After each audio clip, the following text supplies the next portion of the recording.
ndakunze kuvuga iki kintu gute abantu bari muri business ugasanga umukozi w'Imana muri business ariko ntitwareka iby'ubwami, ugasanga iby'isi byamunyoshe, iby'Imana ntumubwire, ariko agahagarara ku ijambo umukozi w'Imana. Be umukozi w'Imana urazi icyo ari cyo, umusabyi w'Imana urazi icyo ari cyo, umusabyikazi w'Imana urazi icyo ari cyo. Eko nari nkwiye kubwira abantu bari kubadukurikirana, mumenye gufata agaciro k'iby'Imana, ko ubugingo niho bidudubirizwa. Mugabo iby'isi ni ukuri ubugingo buzonebera burimbukire Gehinomu. Umuvugishwa uzi yuko uvugishwa n'Imana, ukwiye kumenya uburyo uvuga n'uburyo ukora. Hari abantu benshi yego nibyo bifatanye n'abakozi b'Imana, kuko bose bavuga ijambo, kandi uvuze ijambo mu izina ry'Uhoraho uba umeze nk'uvugishijwe. Rero hari ukuntu uzosanga yego none Bible siko byanditse ngo tuzobamenyera ku byo bamwe, niwamba hari ibyami bijabija, hari abo rero tuba twamaze kubamenya. Hari umuntu vraiment ashobora kukubesha akakuzirikira ku cyatsi, kandi umuvuga butumwa, uri umukozi w'Imana, uri umuvugishwa. Abo kenshi na kenshi usanga bamaze kumanuka. Ega Imana ni kwihanganira. Mu bisanzwe iyo Mpwemu Yera arimo araganiriza umuntu, iyo we akwemeje ikintu muri wewe, n'uriya wundi arakimwemeza, sibyo? Hariho benshi bagiye bikuraho ibyo nyene urimo uravuga bivanye n'icyo Mpwemu Yera yamubwiye muri we. Aravuga ati none buri kwezi ngenda muri saro, amafaranga arahahonera, ibintu ni ukuvuga ngo hari ibintu byinshi harura. Mugabo icyo novuga ni kimwe, Mpwemu w'Imana imba akugobera ati ibi bintu byiyambure ugumane naturel, nukuri n'amahoro menshi. Ariko mu gihe Mpwemu w'Imana atarakugenderera nugusenga ukobye, kuko amajambo y'Imana murazi ko yanditswe, murazi yuko kwisukisha byanditswe muri Bible, amahereni n'ibindi murazi ko byanditswe muri Bible ati nimwiyambure ibyo byose, ariko mwambare ibigwanishwa vya Kristo, ariko kwizera, kugororoka n'ibindi byose, sivyo? Ariko mwiyambure ugushaza kw'imibiri yanyu, ariko mwambare ukwera ko mu mutima. Ibyo mbese niyo nyamukuru umuntu akwiye kugenderaho mu gihe cyose. Mu gihe cyose uzosenga ukumva Mpwemu w'Imana adodora ati reka kwishushanya n'iby'iki gihe, genza ukukora uku, n'icyo gihe ugira gute? Urumvira. Mu gihe utumviye Mpwemu Yera bikuzanira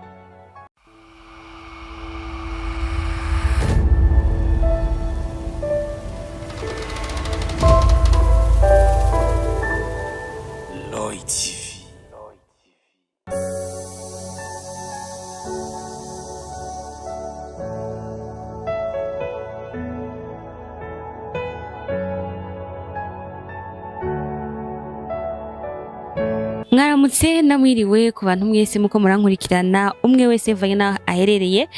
Ni Bella Shaka kuri mikro za Roy TV. Nkuko musanze mumenyereye, uno munsi n'umunsi uri special, mfise umwinvite ari special, n'umuririmbyi wa gospel, ariko tuzaza kumenya vyinshi kuri career yiwe yo kuririmba, mbese tugende tubazo tumubaza muri buno buzima tubayemwo bifadikanyije n'umuntu yitwa ko ari umukozi w'Imana, haba mu kuririmba canke se mu bindi bikorwa bisanzwe birangurwa hirya no hino. Reka tumwakire kuri mikro za Roy TV atubwira akazina kiwe ku bantu mutamuzi muko muramukurikirana, tongere twumve n'ijwi ryiwe, sivyo? None karibu rero.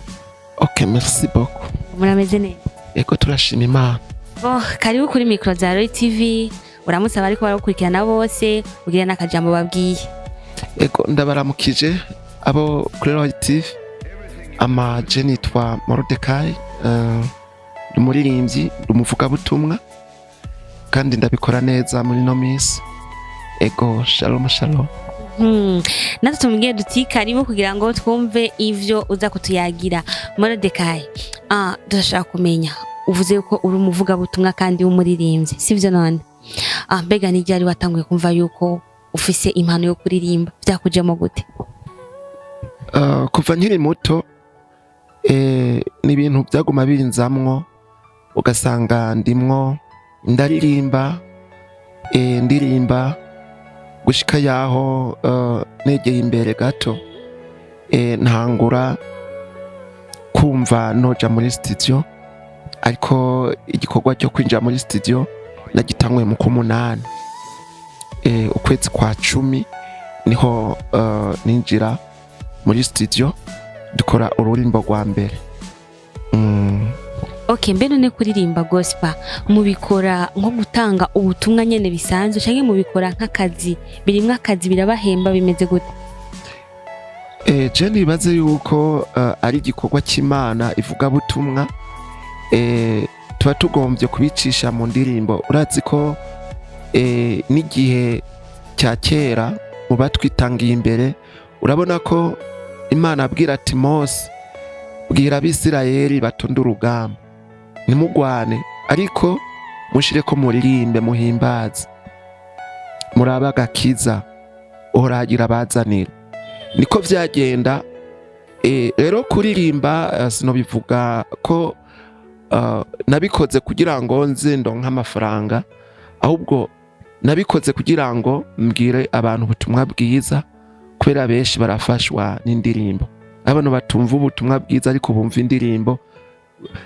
Rero niyo ntumbero nashatse kuvuga ati reka mvuga ubutumwa bice mu ndirimbo, sindabifata nk'akazi. Ego umuntu arakora mugabo yiteze impera ku Mana. Mbega ho turamaze kubona akenshi n'igitsina gore kiri mu bijanye no kuririmba indirimbo za gospel haba mu Burundi canke no mu bindi bihugu. Mbega uri kuraraba abaririmbyi b'abadamu setu abapapa reka ndabihorera kuko akenshi bakunda kuvuga bati abagore baravye nabi bazororera babona abagabo baja mu ijuru basigare. Nutwahe tunenge uba ubona setu ku gitsina gore usanga bari mu ivuga butumwa canke umva ibikorwa byose byitwa ko ari vuga butumwa, haba harimo utunenge utumaze kubona nutwaye? Utunenge novuga sinoshoka mvugiraho oya, ni hamwe abariko baradukurikirana bace bavuga ati Morodeka uduciriye imanza. Ego nta muntu numwe atabura utunenge oya, bandi majambo baravuze ngo nta nyama ibura gahonze, sivyo? Rero nta muntu numwe icyarimwe cyose nta kintu na kimwe kibura mwakanenge kabaho. Rero sinovuga ngo abadamu cyangwa abapapa bose baremwe kumwe, bose bakora amakosa amwe. Rero ngiye kuvuga ngo naka ngo ngaboneka mungu ututunenge ngo tumeze uku oya, mba ngiye gutoranya. Twese burya dufise utunenge. Rero ngaho sinovuga ngo abadamu haba kuririmba cyangwa kuvuga ubutumwa, ego twese turavuga ubutumwa. Hariho abapotre b'abadamu, hariho abaririmbyi b'abadamu, hariho rero benshi bavuga gutandukanye. Rero novuga ngo ngabadamu ngo bafise utunenge utu oya, aho no bangiye guca urubanza. Eko byongora kuvuga ngo abadamu ngo kunuko nuko. Tumaze ibisi tubona haba nkuko yavuze ati abapotre b'abadamu bavuga ubutumwa ba pasteur kazi. Mbega kuja hariya mbe bahita ko kuja imbere ugasigurira abantu uri umugore, ese kubgawe nk'umukozi w'Imana biremewe ko benshi akunda kuvuga ati si byiza nta mugore uje imbere ngo avuge ubutumwa asigura ijambo abagabo bahari n'abapasiteri babashinga nayo bahari? Mbega nkawe umukozi w'Imana uvuga ubutumwa biciye mu ndirimbo uvyakira gute canke se ubibona gute? Sero nuko wowe ubibona. Ndumva icyo kintu gikomeye. Ego nibyo benshi barakunze kubihagararako cyane, eko novuga ko Yesu yaje kuduha ijambo abatarigira bakarigira. Je sinari uwo guhagararana namwe bamenyesha makuru kugira ngo shikirize abantu ijambo, eko kubw'ubuntu nisanze vyabaye. Rero sino bihagaraho cyane iby'abadamu bafata ijambo, aho sino bihagararaho kuko Yesu yaje kuduha ijambo aho tutarigira. Rero novuga ngo abantu bavuga ubutumwa b'abadamu bahagarara imbere y'ishengero bamamaza Kristo, novuga ngo Yesu yabahaye ijambo. None abahaye ijambo bareke kurivuga. Muririmbyi aririmbye ngo sizingunga nicyo nahawe nzocyamamaza mu mahanga. Nyimba ibibogaboga muri bo bagomba kubisaba nibabiserure kuko si byabo. Uko batabivuze uzosanga bazobibazwa. Babibajijwe ni ya taranto uzosanga abitse kandi byari bikwiye ko aricuruza. Ni ibyo. Hari ikindi kintu kandi ngonze kubona nifuza yuko uwo muco kuko niho ndababoneye, ndashimana ko mwatugendeye muri TV Burundi. Ibintu bijanye no kuboneka uko twege tugaragara abadamu, si tugasanga uri mu kigo cy'Imana, hariho bamwe bemera yuko umudamu ashobora gushaza, ashobora kwambara amahereni, ashobora gusuka ibisuko, ashobora mbere no kwambara ipantaro, sivyo bakanka gusa imini yerekana umubiri, ariko ipantaro gashaka kuba wo yambara, igisuko gashaka kuba wosika, amahereni ukambara, akamakiyaje ukagira. Ese nkamwebwe nk'umukozi w'Imana ico kintu coba ari ciza canke se nugushaza bisanzwe canke ntivyemewe n'ijambo ry'Imana? Kuko hari abantu benshi usanga bakora umurimo ugasanga hari amakosa bakora batayazi, abandi ugasanga babwira ko ari amakosa mu gihe atari amakosa. None nawo bivuga ko iki? Iki kintu kirakomeye. Iri jambo ni jambo benshi bakunze kuvuga bivanye n'imico y'aho hantu n'igihugu. Icyo navuga muri Bible aravuga ngo ugushaza kwanyu kubuko mu mutima. Ego hariho haratwereka no mu gusubira mu vyagezwe, haratwereka yuko zina muhungu adakwiye kwambarana n'izina mukobwa, n'izina mukobwa ntihambarane n'izina muhungu. Ni kubijanye n'imyambaro, ugutsiba ko mu mutwe. Mu butumwa bwiza baratwereka neza yuko bidakwiye yuko umugore adakwiye gutsiba. Nariya ariya kuvayo naho nyine haratwereka ingene Imana yabwiye Mose ati Mose bwira abantu biyambura utwo tugenegene tw'ifeza, amagufu n'ibindi, ibyo batwiyambure kuko hamwe bo bigumana ntushobora kuza kubana namwe, hamwe nje nkabana nabo nubari gita umwanya sasa. Nukuvuga ngo ikijanye no gutsiba no gushaza kw'abadamu, Mpwemu w'Imana niwe akwiye kuza akagusobanurira, akagutahuza uko ukwiye kwifata bivanye n'imico y'icyo gihugu. Ego kuko ndabona igihugu cyose gifise imico, nungaha mu Burundi barafise imico. Rero ndabona bigwire mu gisagara aho usanga umukobwa cyangwa umudamu ashajije yambaye amahereni. Donc no kuvuga ngo bijyanye n'umbwiye bimuriko. Rero no kuvuga ngo araho babikuye, araho babikuye mugabo nuvuga ngo Mpwemu w'Imana gusa niwe akwiye kugenda kuwo muntu akamuganiriza, arasenga, arakijijwe cyukuri. Mpwemu w'Imana nyimba arimo aramugobera ati ibyo ntivyari bikwiye yuko uvyambara, ntivyari bikwiye yuko ubikora, gezaho nyimba iryojwi iriza kuri wowe iridodora, umvira Mpwemu yera. Icyo nicyo novuga, umvira Mpwemu yera hanyuma bigende neza. Nyimba Mpwemu yera arimo akubwira ati nukuri n'amahoro, niwambare iyo pantaro, nyimba Mpwemu w'Imana nyimba abikurekurira nta kibazo. Nukuvuga Mpwemu w'Imana jewe yowinde kurira, wewe ntabikurekurira. Vyoshika yuko jewe ndabirekurirwa kubikora kuvyambara, ariko wowe ntubirekurirwa akabikubuza. Subiramo. Vyoshika yuko kuvuga guti kwambara nk'ipantaro canke gushaza nkuko mwabivuze, Mpwemu yera je arashaka kubindekurira, ariko wowe ntabikurekurira. Ukumva wewe ntago biriko biraza mu mutima, ukaguma wumva urubanza ati bireke. Nanje rero Mpwemu yera akabindekurira kuvyambara, kandi wewe yavyanse.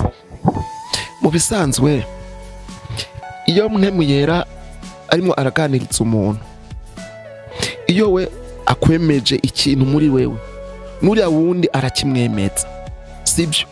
Hariho benshi bagiye bikuraho ibyo nyene urimo uravuga bivanye nicyo mpwemu yera yamubwiye muri we. Aravuga ati none buri kwezi ngenda muri saro, amafaranga arahabonera, ibintu ni ukuvuga ngo hari ibintu byinshi aharura.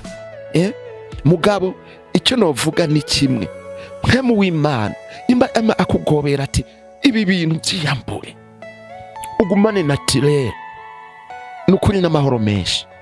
Ariko mu gihe mpwemu w'Imana atarakugenderera nugusenga ukobye, kuko amajambo y'Imana murazi ko yanditswe, murazi yuko kwisukisha byanditswe muri Bible, amahereni n'ibindi murazi ko byanditswe muri Bible ati nimwiyambure ibyo byose, ariko mwambare ibigwanisho vya Kristo, ariko kwizera, kugororoka n'ibindi byose, sivyo?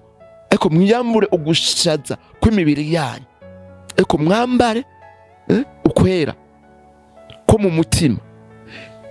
Ibyo mbese niyo nyamukuru umuntu akwiye kugenderaho mu gihe cyose.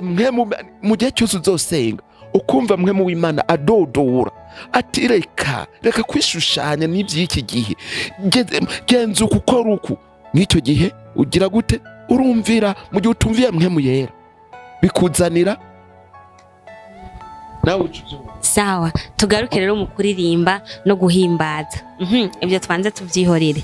Hari abakozi b'Imana kenshi b'abaririmbyi bivanye n'amasengero basengeramo, ukumva bavuze bati mu kuririmba kirazira kutamba, kirazira kubuja, ni kuvuga turirimba turi fix moja kwa Burundi bwacu.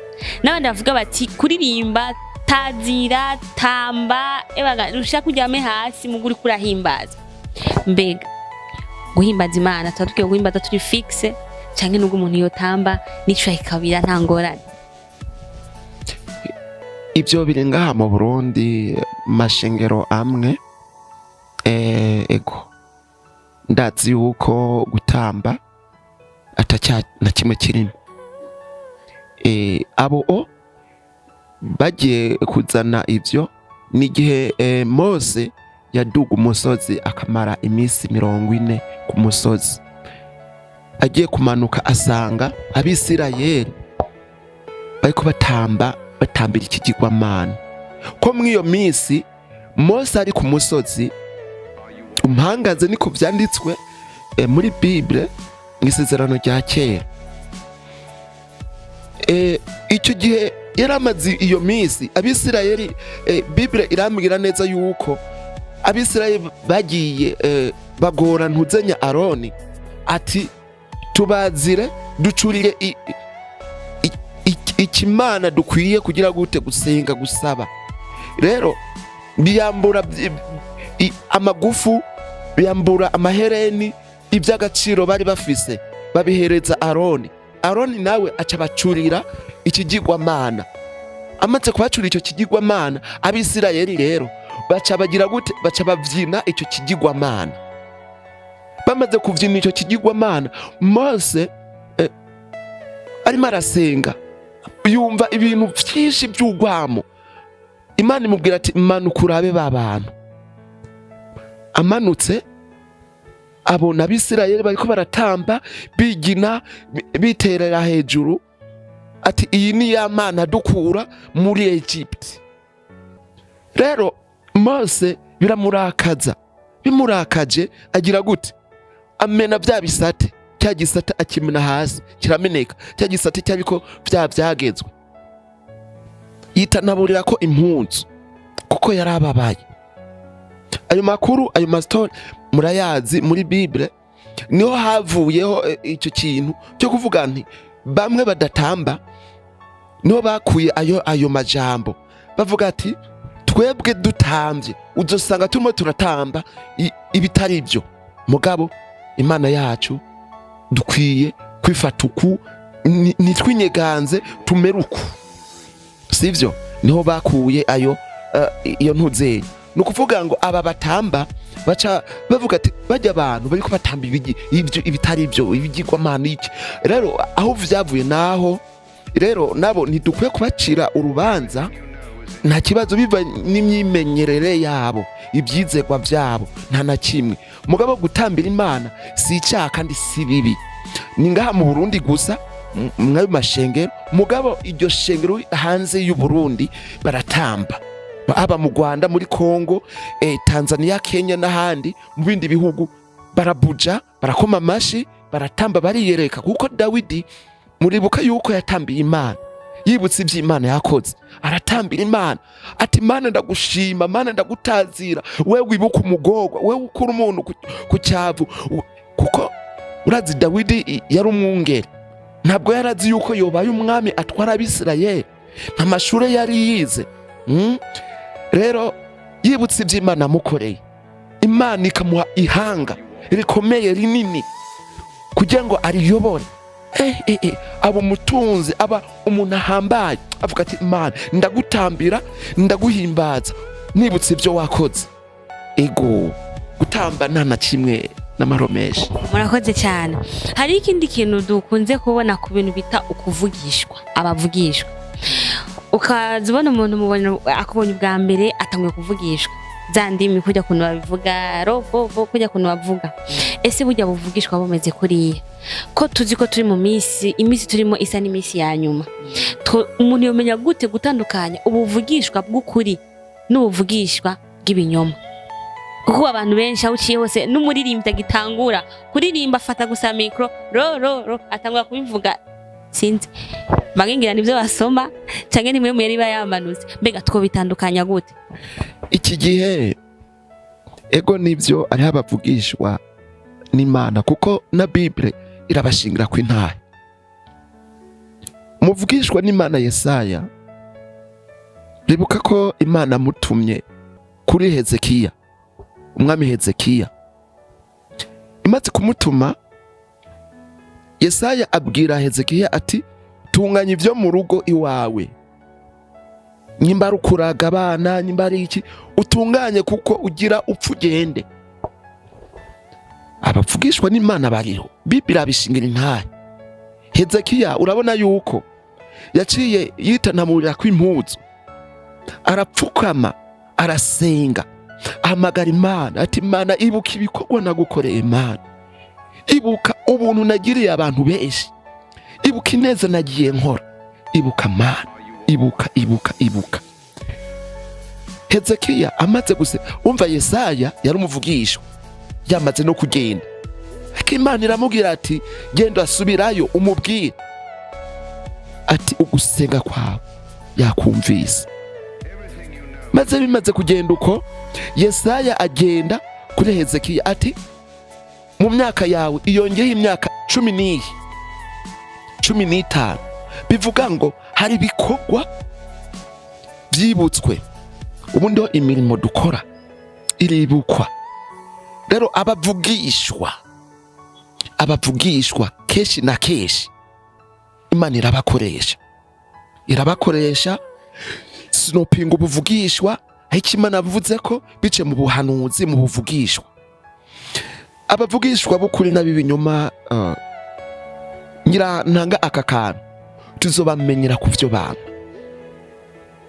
abavugishwa urumuvugishwa n'Imana igengesere itware neza iyubare mu bintu byose mu vyuvuga mu vyukora iyubare igengesere kuko uritara iyo rimaze kuzima urumva nawe uko bica bigenda kandi ikindi nacyo umuvugishwa akwiye nyene arakandi kantu nagira mvuge bwaciye ndakareka mugabo umuvugishwa uzi yuko uvugishwa n'Imana ukwiye kumenya uburyo uvuga n'uburyo ukora hari abantu benshi yego nibyo bifatanye n'abakozi b'Imana kuko bose bavuga ijambo kandi uvuze ijambo mu izina ry'Uhoraho uba umeze nk'uvugishijwe rero hari ukuntu uzosanga yego none Bible siko byanditse ngo tuzobamenyera ku byo bamwe niwamba hari ibyami bijabija hari abo rero tuba twamaze kubamenya hari umuntu vraiment ashobora kukubesha akakuzirikira ku cyatsi kandi urumuvuga butumwa urumukozi w'Imana urumuvugishwa abo keshi na keshi usanga bamaze kumanuka ega Imana ni kwihanganira ego nibyo urashaka guhaguruka ukacusanga yangabire yawe nwibereye maso ingabire n'agakiza biratandukanye ufise ingabire impano y'Imana muri wewe, gerageza agakiza k'Imana muri wewe kagwire, kuko abantu benshi barabona bararaba je nka Morodekayi, benshi barankurikirana Morodekayi. Ntegerezwa kuzura ingabire n'impano n'agakiza muri jewe kugira ngo simbe ubuvugishwa n'ikinyoma. Kandi ikindi nacyo, iyo urimo uragira, kuko biragoye mugabo tuzobamenyera ku vyo bama. Mu gihe uri umukozi w'Imana ukigenza ukundi kundu, imba namaze kukubona. Ego burya abantu turabasesa, turabashira ku munzani. Wewe uzombwira ngo uri umukozi w'Imana, uri umuvugisha, mugabo reka ndakubonere kubikorwa. Aho rero nivyo nashoboye kwishura. Sawa, murakoze cyane. Mbo dushaka rero tumenye Morodekayi indirimbo ziwe mbega zimeze gute, twozisanga kugira ngo dushobore kuba twozikurikirana, kuko ni umuririmbyi yamamaza ubutumwa bwiza biciye mu kuririmba. None Morodekayi bafise urubuga rwa YouTube, kubu tugeze mu isi ya none ibintu byose ari electronique, uba hari urubuga rwa YouTube canke amapage yo gukoresha kugira ngo umuntu ari wese ashobore kumenya ati Morodekayi byimbitse anakurikirana ibikorwa byabo? YouTube yanje yitwa Bedi Morodekayi, aba no kuri Facebook wanditse Bedi Morodekayi ucubona page y'ibikorwa tugenda postinga, dushiraho ijambo ry'Imana riremesha imitima benshi. Kuri YouTube naho twashiraho indirimbo, nimwe ndategura uzokwama ncishaho n'ubutumwa bwiza. Dukora ubutumwa bwiza tukabupostinga, abantu benshi bakumva ubutumwa bwiza. Mugabo icyo mparanira ni kimwe, kwitwara ivy'ubu bugingo. Turimo turabwirwa kuzoja mu ijuru, kandi nivyo ni koko abera bazotaha. Isi n'ibiyuzuye byose bizosigara. Benshi ndakunze kuvuga iki kintu, gute abantu bari muri business, ugasanga umukozi w'Imana muri business ariko ntitwarika iby'ubwami, ugasanga iby'isi byamunyoshe, iby'Imana ntumubwire, ariko agahagarara ku ijambo umukozi w'Imana. Be umukozi w'Imana urazi icyo ari cyo, umusabyi w'Imana urazi icyo ari cyo, umusabyikazi w'Imana urazi icyo ari cyo. Eko nari nkwiye kubwira abantu bari kubadukurikirana, mumenye gufata agaciro k'iby'Imana, ko ubugingo niho bidudubirizwa. Mugabo ivy'isi nukuri ubugingo buzonebera burimbukire Gehinomu. Nyimba je ndiho, mugabo ejo zokumva Morodekayi ntakiriho, mbega ninaba ntakiri mwisi nzojahe? Ego ndashobora kuririmba nivyo, mfise indirimbo kuri YouTube wanditse Bedi Morodekayi cyangwa ukandika uyu mwaka turimwo by Morodekayi ucubona iyo ndirimbo. Ego nivyo, ego ivyo byose n'abatwitanga imbere bararirimbye kundusha. Je ijwi ugira ngo je ndafise ijwi rya hatarekada, mugabo harabari bafise amajwi meza agororotse arongorotse, mugabo batakiriho. Batakiriho. Rero twitwararike iby'ubwami, ariko ibintu by'uburyarya n'ibindi byose abakozi b'Imana biveho. Muri make abakozi b'Imana babere akarorero abandi, no kuvuga turamenyere bagire ibyama byiza bishobora kubonekera buri umwe wese. Ndashaka rero Morodekayi ko tumaze kumva kuga byaho tubironka indirimbo yiwe, aho tuyikura, nakaye kajambo utekerera abantu muri rusange bakora gukurikirana kugira ngo kigano cyacu dushobore kwa twogisozera. Ndashaka rero ijambo wobatekerera rya nyuma abantu bakora gukurikirana bose. Ijambo je novuga ni ijambo bo kwitaho umurimo w'Imana, eko na cyane bakumvira mpemu yera, kuko nashimikiye kuri mpemu yera, kuko mpemu yera ni wakubuza ibintu byose bibi Imana yanka. Dukora iby'Imana ikunda, tureke gukora iby'Imana yanka, sivyo? Ego we wambajije ibijanye n'imyitwarire n'ibindi, nakubwiye ngo mu gihe ufise mpemu yera akubuza icyo cyose Imana yanka, akubuza icyo kintu cyose Imana yanka. Mbega byo mbega byo kubera iby'umumaro byo ngaha mwisi ariko ugahomba ubugingo. Ni byiza ko duharanira iby'ubugingo. Ko ndatangazwa no kubona nuko ndahagaze ku kintu cy'abakozi b'Imana bagenzanje.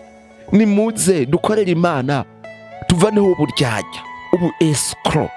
Kwescrow ku muntu ntacyo bimaze. Ego nibyo uravuga ubutumwa, uravuga ngo ndi apotre, ndi umuvugishwa, ndi umuvugabutumwa, ndi umuririmbyi, mugabo muri wewe hakiriho akandi kantu katameze neza. Ariko twitwararike iby'ubwami nicyo kintu norangiza mbwira abariko badukurikirana. Ariko mbwira abantu batarakira umwami Yesu, aka niko karyo keza ko kumva wo kwiha umwami Yesu.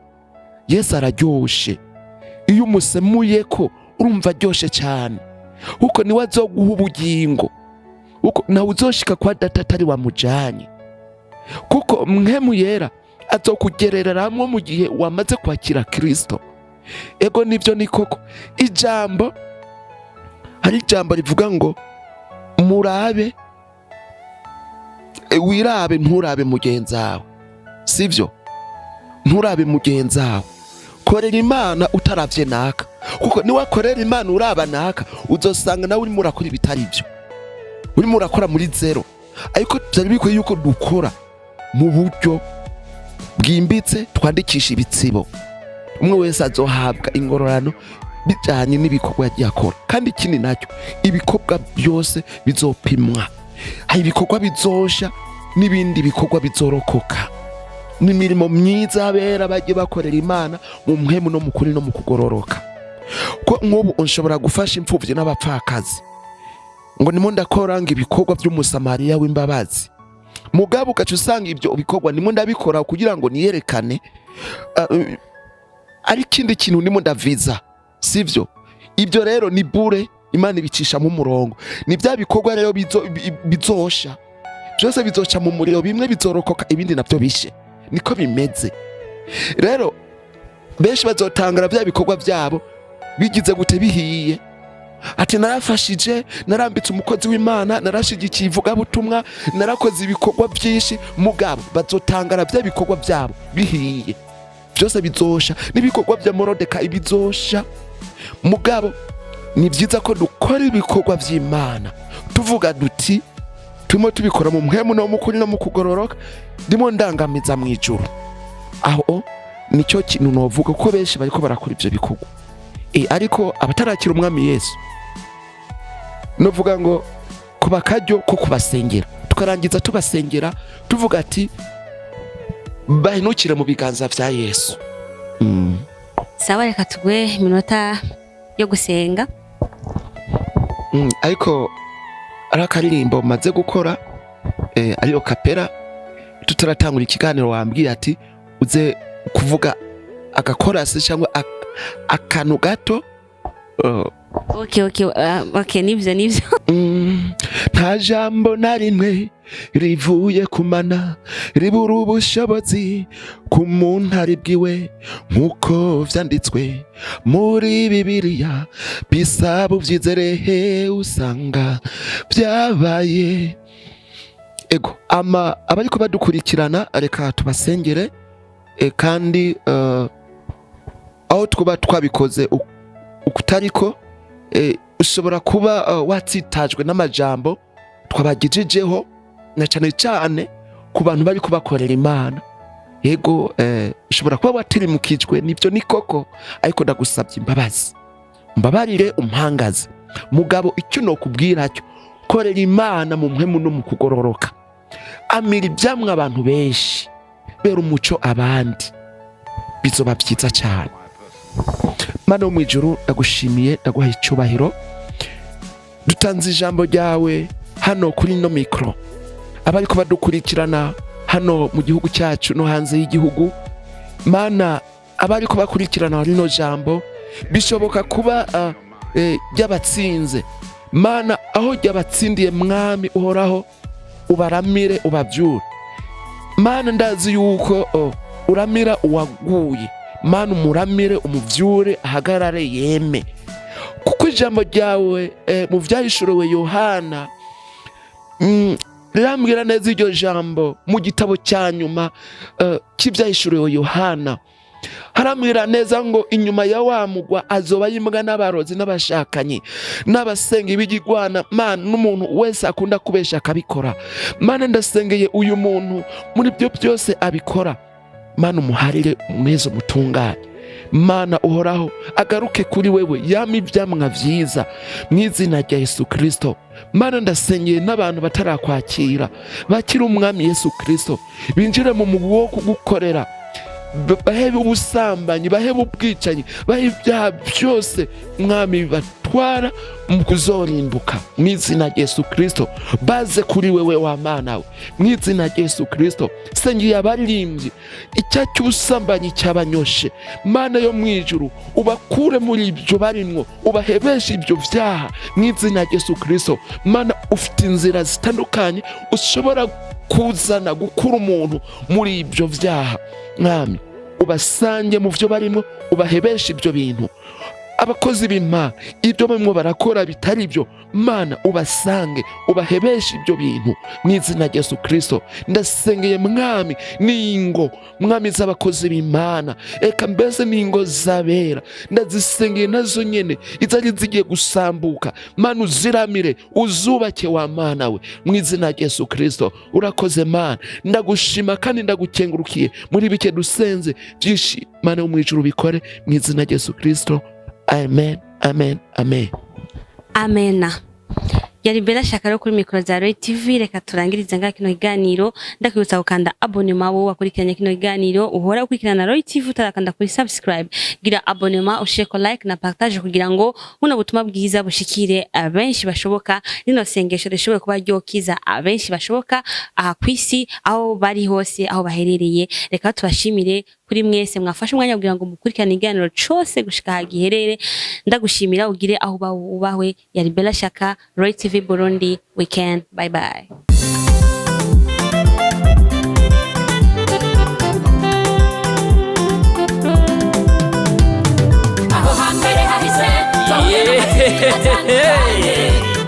Imutangwa muri Royal TV.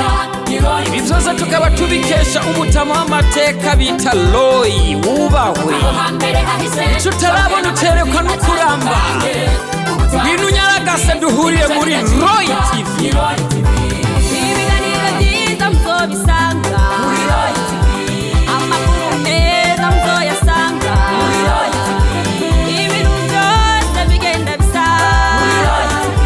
N'ahandi uzosanga ibihangange atari Roy TV.